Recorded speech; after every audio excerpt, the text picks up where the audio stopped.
2024 జనవరి నెల కర్కాటక రాశి ఫలితాలు చెప్పుకుందాం. ఈ కర్కాటక రాశి ఎట్లా ఉందో మనం ఏ గ్రహాలు ఎట్లా ఉన్నాయో చూసుకుందాం. జనవరి నెలలో కర్కాటక రాశి కేతువు, శుక్రుడు, రవి, కుజుడు 4 గ్రహాలు బాగున్నాయి.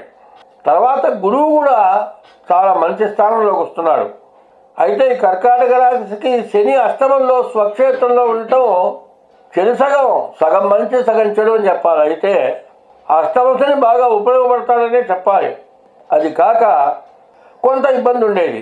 అయితే గురువు కూడా దగ్గరలో మారబోతున్నాడు. మే నెలకి గురువు మారుతాడు, ఏకాదశంలోకి వస్తాడు. ఈ కర్కాటక రాశి ఎప్పుడు ఇన్నాళ్ళ నుంచి పడ్డ కష్టాలన్నీ పోతున్నాయి. మంచి లాభాన్ని పొందబోతున్నారు. చాలా బాగుండబోతోంది. అయితే మే నెల దాకా గురువు దశమంలో ఉన్నాడు, శని అష్టమంలో ఉన్నాడు. తర్వాత కేతు వల్ల మంచి జ్ఞానం కలుగుతుంది. శుక్రుడు వల్ల వివాహాది శుభకార్యాలు జరుగుతాయి. కుజుడు వల్ల, రవి వల్ల అనారోగ్యాలు ఉంటే పోతాయి. రవి వల్ల విదేశీ యానం చేయడానికి బాగా అవకాశం ఉంది. తర్వాత ఈ కర్కాటక రాశికి చెప్పడానికి వీలుగానంత ఐశ్వర్యం రావడానికి బాగా మంచి అవకాశం కనబడుతోంది. కాబట్టి దాదాపు మే నెల లోపల మాత్రం కష్టాలు కొంచెం ఎక్కువగా కనపడుతూ ఉన్నాయి. ఆ కష్టాన్ని తప్పించుకుంటానికి ముందు మాత్రం మీ జాతకం చూపించుకోవడం చాలా అవసరం. మే నెల నుంచి మాత్రం ఈ రాశి వాళ్ళకి ఎదురంటూ లేదిక. ఎప్పుడూ జీవితంలో చూడనటువంటి లాభాన్ని చూడబోతున్నారు. ఎదురు లేనటువంటి ఫలితాన్ని పొందబోతున్నారు. కానీ ఈ మే నెల లోపలే కాస్త జాగ్రత్త పడాల్సిన అవసరం చాలా ఉంది. శని అష్టమంలో ఉన్నాడు, కుజుడు 6ంట ఉన్నాడు, మరి గురువు 10ంట ఉన్నాడు. అయితే ఈ గ్రహాల యొక్క ఫలితం ఏమిటాయా అంటే ద్వాదశాష్టమ జన్మస్థం శని మంగారకు గురువు కుర్వంతి ప్రాణ సందేహం స్థాన చలనం ధనక్షయం. బతకటం ఎట్లా? సంపాదన లేదు, ఇంట్లో బియ్యం లేవు, తింటానికి తిండి లేదు, వివాహం కావాలంటే వివాహం కాలేదు, చదువు అయింది కానీ ఉద్యోగం రాలేదు, బతికేది ఎట్లా అనేటువంటి పరిస్థితుల్లో ఇబ్బంది పడుతూ ఉంటారు. ఈ ఇబ్బందులు తీరే రోజులు చాలా దగ్గరలో ఉన్నాయి. ఇప్పుడు కూడా గ్రహస్థితి బాగుంది. అయితే సమస్యను ఆలోచిస్తున్నారు కానీ ముందు ఇప్పుడు కూడా మంచి రోజులే ఉన్నాయి. కారణం ఏంది? కేతువు, కుజుడు, శుక్రుడు, రవి 4 గ్రహాలు బాగున్నాయి. అయితే ఇదివరకు పడ్డ కష్టం మీద సుఖాన్ని గురించి ఆలోచించలేని స్థితిలో ఉన్నారు మీరు. కాబట్టి మంచి సుఖపడే లక్షణాలు బాగా దగ్గరలో ఉన్నాయి. కాబట్టి బుధుడికి 16,000 జపం చేయించుకొని శనగలు దానం ఇవ్వండి. శనికి 19,000 జపం చేయించుకొని నల్ల నువ్వులు దానం ఇవ్వండి.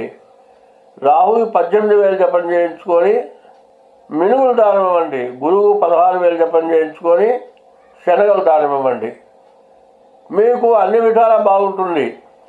వివాహం కాక ఇబ్బంది పడుతూ ఉన్నా, వివాహమై సమస్యలున్నా, వివాహమై గర్భధారణై గర్భిణీ పోయి ఇబ్బంది పడుతూ ఉన్నా, అనారోగ్య సమస్యలున్నా, ఇంతకుముందు అన్నీ తీరిపోయే రోజులు వస్తున్నాయి. ఏమిటంటే చెడిపోయాడు అంటారు. చెడిపోయినాడంటే అర్థం ఏంటి? పనికి రాకుండా పోయినాడని అర్థం అనుకుంటారు మీరు. అది కాదు. చెడు పోయింది, చెడు పోయినాడు. నీకున్నటువంటి చెడు అనేవాడు పోయినాడు, చెడు పోయింది. దాన్ని మీరేమర్థం చేసుకుంటున్నారు? చెడిపోయినాడు, వీడు బాగుపడ్డాడు అనుకుంటారు. కాదు, చెడిపోవటం అనేది దానికి అర్థం ఏంటంటే చెడు అనేది పోయింది, మంచి అనేది వస్తుంది నీకు. అది తెలుసుకోక చెడు నీ గురించి ఆలోచించి చెడుగా ఆలోచించుకొని పూర్తిగా తను పాడైపోవటానికి అవకాశం రాబోతోంది. అటువంటి ఆలోచనలు మానుకోండి. చెడిపోయింది అంటే చెడు అనేది ఇక లేదు, పోయింది, మంచి వస్తుంది. పగలు పోయింది, పగలు పోతే వస్తుంది, రాత్రి వస్తుంది. రాత్రి పోయింది, మళ్ళీ పగలు వెలుతురు వస్తుంది. చెడు అనేది పోతుంది, మంచి అనేది వస్తుంది. మళ్ళీ మంచి అనేది పోతుంది, చెడు అనేది వస్తుంది. అందులో ఇప్పుడు రాబోయేది చాలా మంచి రోజులు. ఇంతకుముందు చాలా చెడు అనుభవించాలి, చాలా నష్టాలు పడ్డారు, చాలా కష్టాలు పడ్డారు, చాలా ఇబ్బందులు పడ్డారు. అన్నీ పోతున్నాయి, అన్నీ పోయే రోజులు దగ్గరికి వచ్చినాయి. చెడు అనేది పోయే రోజులు దగ్గరికి వచ్చినాయి. అయితే చివరి దశలో బాధ ఎక్కువగా ఉంటుంది ప్రతివాడికి. అంతకుముందు పడి విసుగట మీద తను ఏదోటి ప్రాణకంటగానే తెచ్చుకునే మనస్తత్వాలు వస్తున్నాయి. అటువంటి ఆలోచనలు వద్దు. ముందు మీ జాతకం చూపించుకోండి. మీకు మంచి రోజులు వచ్చినాయి.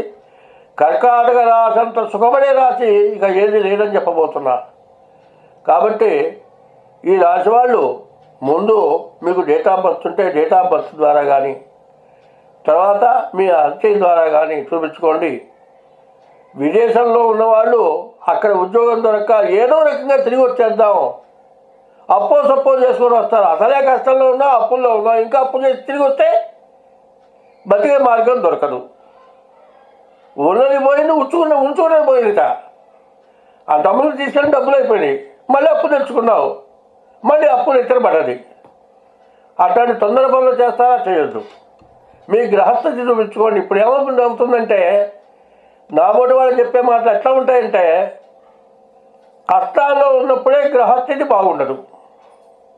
కష్టాలు ఎందుకు ఉంటాయి? గ్రహస్థితి బాగుండనప్పుడే కష్టాలు వస్తాయి. ఆ గ్రహస్థితి బాగు చేసుకుంటే కష్టాలు పోతాయి. అసలే తిండి లేదయా గ్రహస్థితి అంటావు, జాతకాలు చెప్పించుకోమంటావు, జాతకం చూపించుకోమంటావు, గ్రహశాంతులు చేసుకోమంటావు అని అనేవాళ్ళు చాలామంది ఉన్నారు. కష్టం వచ్చినప్పుడు ఆ గ్రహశాంతి చేసుకోవాలి. వ్యాధి వచ్చినప్పుడు మందు వాడుకుంటున్నావా లేదా? వ్యాధి వచ్చినప్పుడు అప్పైనా చేసి మందులు వాడుకొని రోగం పోగొట్టుకుంటున్నావా లేదా? కష్టం వచ్చినప్పుడు గ్రహశాంతి చేసుకోవాలి. అందువల్ల దోషాలు పోవాలి అంటే కర్మమున పుట్టు జంతువులు కర్మమును బుద్ధి పొందు కర్మమున జను కర్మమే జనులకు దేవత, కర్మమే సుఖ దుఃఖములకు కారణం అది పానుంది. ఆ కష్టం వచ్చినప్పుడు ఎవరైతే నిలబడతాడో వాడు జీవితంలో ఎప్పుడు కూడా మంచి ఫౌండేషన్ ఉన్న బిల్డింగ్ లాగా నిలబడతాడు. వాడు కష్టాన్ని తట్టుకుంటే ధైర్య శౌర్యాలు చాలా అవసరం.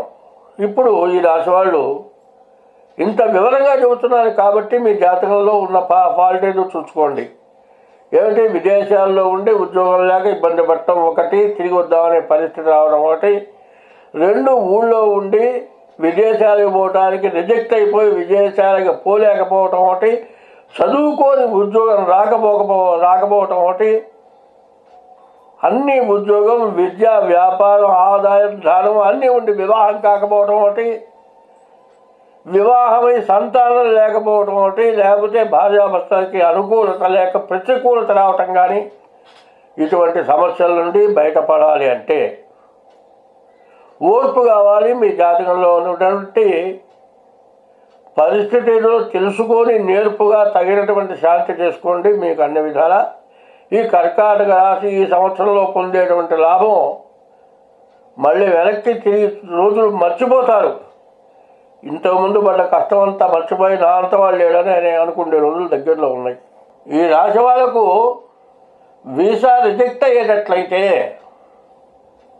1, 2 వీసా వచ్చి అక్కడికి వెళ్ళి ఉద్యోగం రాక ఇబ్బంది పడుతూ ఉంటే, వీసా రిజెక్ట్ అయినా, వీసా రిజెక్ట్ కాక అక్కడికి వెళ్ళి ఏ ఉద్యోగం రాక ఇబ్బంది పడుతూ ఉన్నా, ఉద్యోగంలో సరైనటువంటి స్థానం లేక కూడా ఇబ్బంది పడుతూ ఉన్నారు, చేసే ఉద్యోగం చెయ్యాలో మానుకోవాలో అర్థం కాకుండా ఉంటూ ఉన్నారు. వీళ్ళందరూ కూడా ఇప్పుడు ఈ రాహుకేతువుల మధ్యలో గ్రహాలు ఉండటం చేత చాలా ఇబ్బందికరమైనటువంటి లక్షణాలు ఉన్నాయి. అదే కాదు రాహుకేతువుల కాదు కాక ఇంత కొన్ని మిగతా గ్రహాల వల్ల కూడా చాలా ఇబ్బందులు జరుగుతూ ఉన్నాయి. అయితే జరిగిన సంవత్సరం చాలా ఇబ్బందికరంగా ఉన్నది. ఏమిటంటే మనకి ఏది దారి దొరకలేదు అని చెప్పి భయపడి విదేశాల్లో ఉన్నవాళ్ళు తిరిగి పారిపోయి తిరిగి రావటం కానీ, చేసే వృత్తిని మానుకోవటం కానీ చేయవద్దు. మీ గ్రహస్థితులు బాగుండకపోవటానే ఇటువంటి సమస్యలు మీకు వచ్చినాయి. ఈ గ్రహస్థితి ఎందువల్ల మీకు జరిగింది అనేది మీ జాతక రీత్యా చూస్తే కానీ పూర్తిగా వివరం అర్థం కాదు. మీ జాతకం చూపించుకోండి. మీరు విదేశాలకు వెళ్ళాలన్నా, విదేశంలో ఉండి ఉద్యోగం రాకపోయినా మీకు తగినటువంటి ఉద్యోగం రావడానికి మంచి అవకాశాలు ఉంటాయి. అందులో రాబోయే రోజులు మంచి రోజులు వస్తూ ఉన్నాయి. కానీ మీకు 1-2 గ్రహాల వల్ల మీకు సమస్యలు ఎక్కువ అవుతున్నాయి. మీకు ఏ గ్రహాలు బాగా లేవో అవి చూపించుకుంటే మీ జాతకం పుట్టిన తారీఖు, నెల, సంవత్సరం, టైం ద్వారా, అది కాకపోతే మీ రెండు అరిచేతులు సామర్థ్యం ద్వారా మీకు ఏ దోషాలు ఉన్నాయో చూపించుకుంటే ఆ దోషాలు తెలుసుకొని ఆ దోష పరిహారం చేస్తే మీరు విదేశాల్లోనే ఉద్యోగం పొందుతారు. విదేశానికి వెళ్లకుండా రిజెక్ట్ అయినటువంటి వాళ్ళు కూడా రిజెక్ట్ కాకుండా మళ్ళీ తిరిగి విదేశాలకు వెళ్ళటానికి అవకాశం వస్తుంది. మీరు అన్ని విధాలా బాగుంటారు. కాబట్టి మీ జాతకాలు చూపించుకోండి, మీకు అన్ని విధాలా బాగా కలిసి వస్తుంది, బాగుంటుంది.